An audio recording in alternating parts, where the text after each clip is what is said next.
to start with and your introduction, and then we'll dive into the work that you do.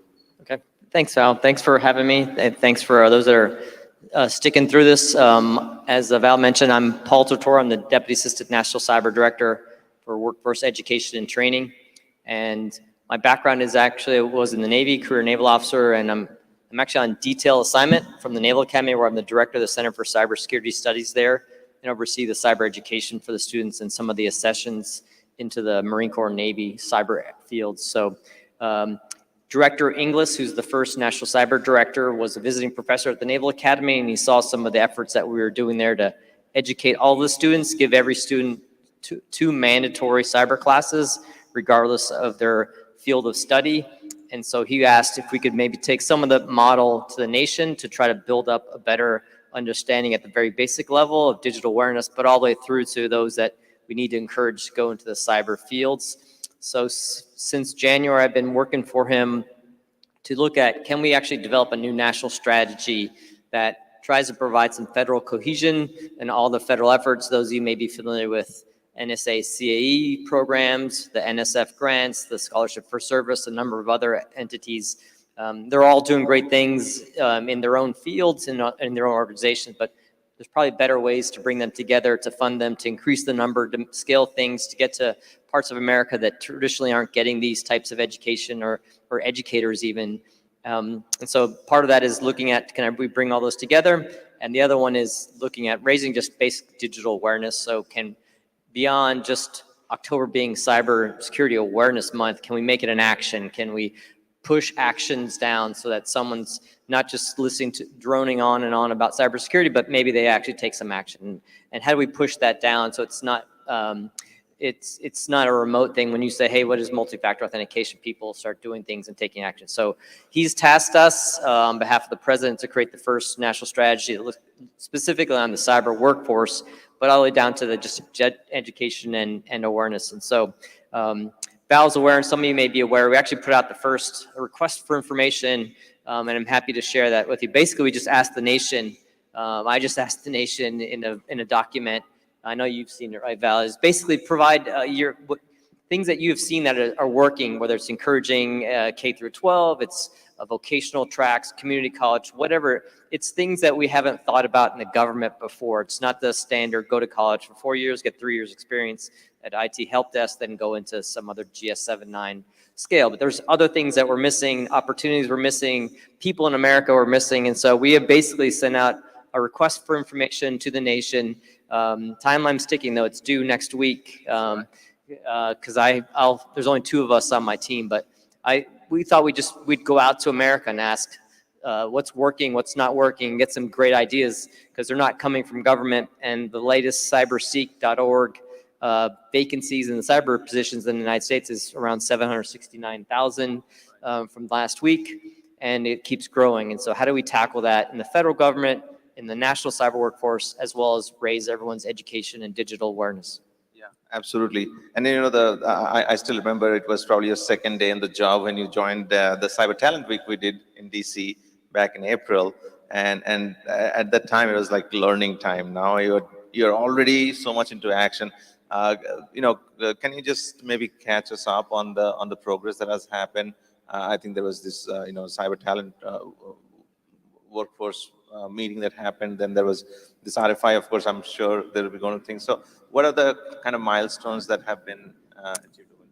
Thanks for asking. We did have a White House summit. Part of the call to action, and those of you, if you're in this room, you know this isn't a new problem, and it's not just a federal government problem, it's a national problem. But we thought we'd actually dedicate some time at the White House. So this summer in July, we had a White House summit specifically to look at cyber workforce and education. And we broadly used a model, a very simplistic model, try to categorize 3 tracks or lines of effort for that day. If you can envision a triangle, and it's Jacob's here, Jake Foster's here, I think. It's the same model we used at the Naval Academy, and so I shamelessly took the Naval Academy model of all, many, few, where all students should have some raised awareness. And so we had a White House summit, and it was broken up to all, many, few, where one round table was specifically looking at raising cyber and digital awareness. So this was K through 12 ecosystems inside and outside of cities, areas that aren't getting outreach, and what's not working. How do you get cyber awareness everywhere? And then there was another group that was focused on the many. These are those of us in cyber, in positions that probably could use a little bit better understanding of how cyber impacts our day-to-day decision-making, whether you're in acquisition, your legal policy, even IT folks that aren't actually doing cybersecurity per se. There's a whole host of these vocations that probably need a better understanding how cyber impacts the day-to-day. Even those in the OT space, they probably need better understanding of how cyber impacts them, even down to college levels. Many computer science programs don't spend too much time on actually secure coding or memory safe languages. And so there's things that we want to talk about that haven't been talked about before. And then the last track was on the few, those in the cyber force, those that we really need to focus on, building that up from the ground up, either through the K through 12 and colleges, but also those that are reskilling, veterans like myself and Jay Foster. There's a whole host of other things that we haven't talked about. So the White House Summit was about 60 high-level people. We had 3 cabinet secretaries, DHS, Department of Labor. And I think, are you still speaking about the apprenticeship program here today? Oh, yes, right after Yeah, this, so we yes. actually announced the 128-day cyber apprentice sprint with Department of Labor, Department of Commerce. Their secretaries were there. So it was a very high-level effort to try to raise awareness, gain a lot more industry, public-private collaboration, have academia there, and then obviously have senior leaders in government to say, all right, we all agree this is a problem. We've been admiring it. We've been having short-term solutions along the way, but we really need to commit to this. And so the end of that event was, and the task is we're going to create the first national strategy that's going to be looking at specifically the cyber workforce, all the way down to digital and cyber awareness. So I'm missing a meeting right now. It's we have a weekly drumbeat with about 26 federal agencies to look at what's the federal government doing now. And so each week we look at existing programs. So those of you familiar with NSA CAE program, actually right now, if you dialed in, it'd be 80 to 90 federal entities and subject matter experts listening to how that program is working. And then what we're doing in the next 2 months is developing a picture of what is the strategic landscape, and not just for the federal government, but for all of us, from the top in the federal skilled force, the few, all the way down to just general cyber awareness and safety. And so right now, we have a steady drumbeat. The RFI process is actually going to feed into that. I'll actually be back here at with UTSA in February. We'll probably assist some discussions. They're going to have are looking to have a day or 2-day events, looking at the cyber workforce and how do you raise that awareness, because it starts with getting people interested, even lower level in K through 12. If you get them interested in STEM and cyber and keep that going. So the next 2 months is really a lot of strategy writing, and then we'll probably actually release some of that to the public to get some feedback and how it may impact others. The 4 guiding principles that Mr. Inglis basically gave me is, one is drive federal cohesion in this space, increase public-private collaboration, align the resources to what we want to do, so spend the money wisely, and then create a better, resilient future. And that does, in my case, these are all tied to cyber education at the most basic level, all the way to increasing the cyber workforce at every level. Well, that's a lot of activity, and I still remember Dr. English telling me sometime like, CISA is not the latest startup; we're the latest startup. So this is probably the most apt pitch for that startup, right? With all the work and the progress that has been going on. So a little bit of what kind of resources do you have, and what kind of resources do you need? I mean, when we talk about public-private partnership, it's not just we're going to wait and watch for ONCD to take action. It's actively we have to all participate. I'm sure the RFI is one part of it. How can we help? So there's many things that industry can do, and there's obviously the federal government. We can't ask you to do some of these things, but there are great efforts, and I think I saw the folks from Thrive in the back. There are these great opportunities that are doing outreach on increasing education, getting into inner cities, providing technology, training, and lots of these industry efforts. MasterCard's got a nice cyber training initiative that they promote, and other companies do. So part of it is I'd like to see, and I'm speaking for Paul, not Director Inglis now, sort of an advisory board that that can advise the director of the national cyber director of saying, hey, this is what industry is doing. Have you thought about this? And we can have a regular drumbeat. We can instead of having an annual summit, we probably need something more regular, because there's so many things going on in industry that the government, we just can't do. And I think we're going to rely more on that. What Director English's second guiding principle to me is better public-private collaboration. And although I'm just doing the workforce piece, he is the national cyber director. So we talk about all the things that are impacting national cyber issues. And so, as many of you know, many times the first indicator of attack is going to come from the private sector, right? It's not, there's 80%, 90% of the time they might see. So he's all about this public-private collaboration. So I don't have an answer for you, Val, other than there's so many things that industry is doing. If there's a way we can tie them together, push people in the right way, say have you heard about these 4 different programs that are being run by companies A, B, and C, and D? Or, hey, no one's really reaching out this state or these cities, or we're seeing a lack of diversity here. Why don't we try to focus, instead of being around military bases, which is always good, but maybe there's places that we need to also look at to have educators. So as an educator, it's a steady problem. I keep hearing that there aren't enough cyber educators and trainers across America. So how do I address that? And that's not something I can I solve. think we may have some folks here who can probably help with that. We actually have some of the speakers were talking about how to educate the educators. So if you're here in the audience, take a note of that.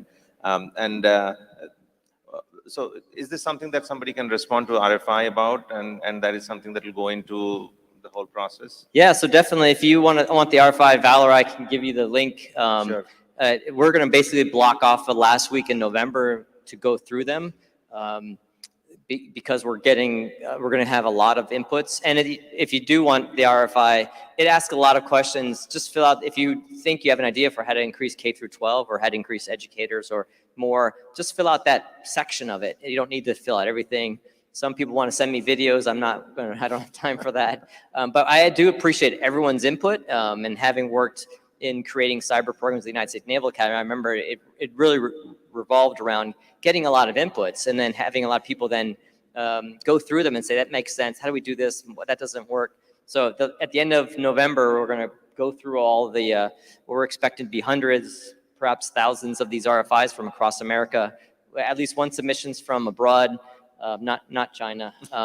But so anyone can submit it. We do have a deadline of next week. Only because we have a lot to go through. Process, yeah, I think you recall. But I expect, I've already heard some people ask for extensions, and as a former and sometimes teaching person, I'll actually see what their excuse is before I say no. But we'd like to have, back to your other question, what else are we doing? We're having this continuous dialogue. We had a workshop at Hampton University, which is an HBCU, 2 weeks ago, and then we're going to go, as I mentioned, to UTSA here in February, and then one at community college next month. And so the dialogue is, we want to hear as many inputs, which I don't think we've done in this space before. Right. Usually it's been run by an agency, the DoD, NSA, CISA. Never's been a national cyber director to try to oversee this and keep pushing it. Yeah, I think the national cyber director position was always needed. It just had to be effectuated, and this time now we have a kind of convening authority which can take all of this together in one place. So that's definitely a lot of great progress. Now it's about that progress turning that thought into action. What do you expect to see in the upcoming year once you process this? And then you talked about a little bit of the model that probably will emerge out of this is an advisory group and all. Are in the workforce space, are you looking to have a layered approach to have representatives from each category, because they're kind of different? Yeah. So how we've broken it up, or how I've initially broken up my vision of the strategy is right now 4 sections. One is the federal cyber workforce. Right. One is the national cyber workforce, which is many of you. The other one is cyber education and training. And then the last one is a bit broader. It's just digital awareness. So that's how we're approaching the development of the strategy right now, is looking at what is the strategic environment in each of those. What are the challenges in the federal cyber workforce, which have some overlap with the national workforce, but there's some distinct peculiarities of the federal service bringing people in. So each of these levels, I'm thinking that we'll probably have, at least for the federal workforce, look at innovative ways we haven't thought about bringing in cybersecurity workforce, how that allowing more ability to move between agencies, between the industry and coming back, better pathways to getting into cybersecurity in the government, to include other than having a 4-year degree and 3 years experience. There's got to be a better way. And so I know I've had E4s and E5s working for me in the Navy who are doing great things. And if they left the Navy the next day, I couldn't hire them right into a government job, which just, so we're looking at ways, innovative ways. And the National Cyber Workforce, that's where we'll rely on the public-private partnership to see what can we do to increase more people into the workforce, allow better opportunities. What else can the federal government do to promote those types of activities? Cyber education and training, it's a broad one because many of you have taken training courses and have certificates and other skill sets. So looking at, is there a way that we can actually promote skills-based training or skills-based hiring, as well as, I don't think you'll ever hear the federal government saying this is a certificate you need, but maybe we look to some set of standards or agreed upon certificates that would be useful. So, and then on the education training, others, it's just, how do we get more people trained, educated across the nation? I'd like to see October Cybersecurity Awareness Month just be a regular drumbeat all throughout the year. Yeah. But when I talked to some students this month, what are you guys doing? What have you done for Cybersecurity Awareness Month? And they haven't done anything because school's already inundated, and many of you know this.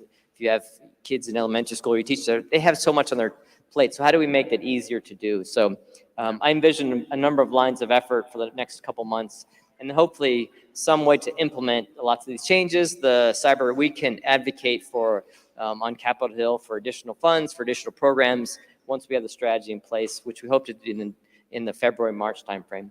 That's great. I think, it's just a continuous progress onto building it out rather than just waiting for something big to happen, right?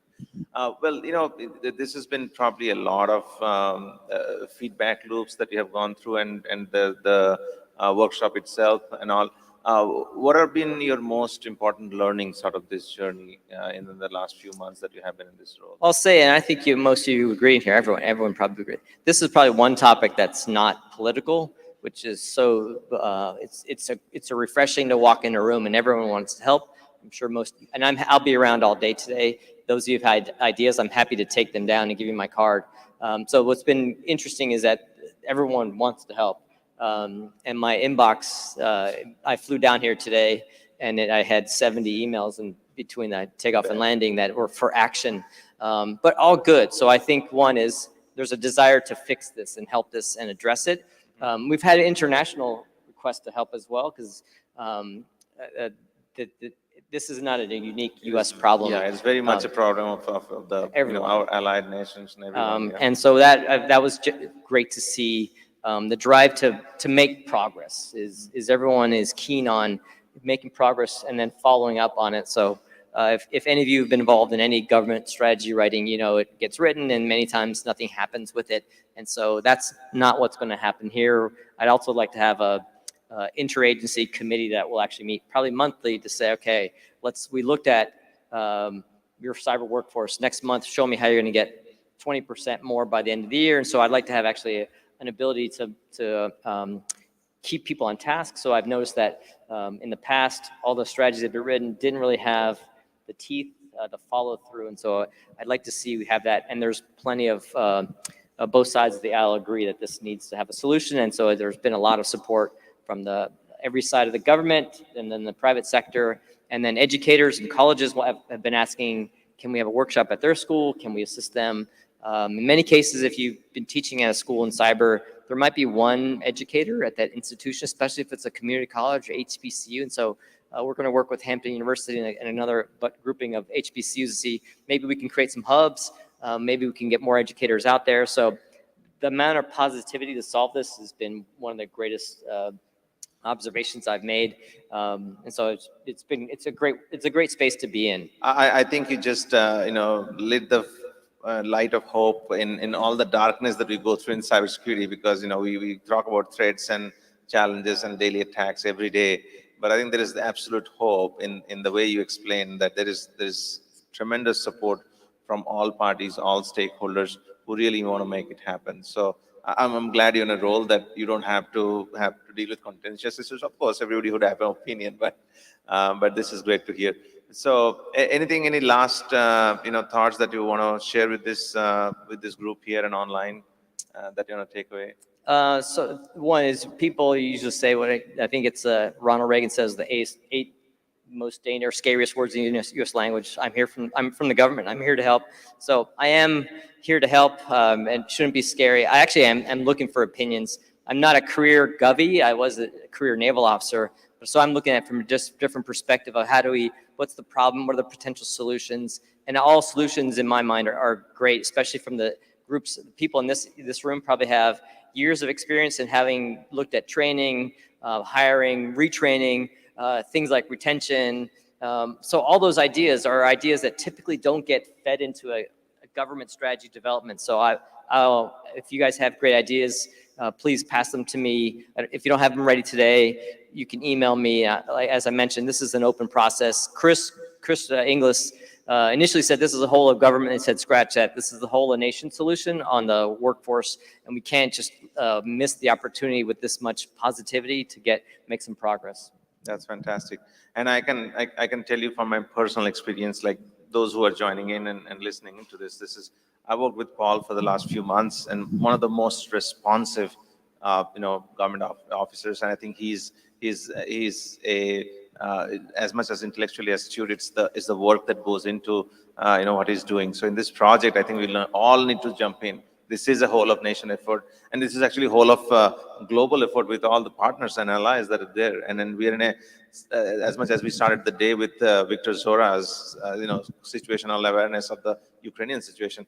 I think we can't just take any chances. We have to pitch in. So if you haven't gotten an RFI or a window of it, please do. One of us can send you the link. That will be a homework for the weekend, among other things. Yours is But due. we are going to do this. So thank you, Paul. Thanks for coming over and staying. Thanks again. So we'll just give the team a break, a little bit 10 minutes break to kind of refresh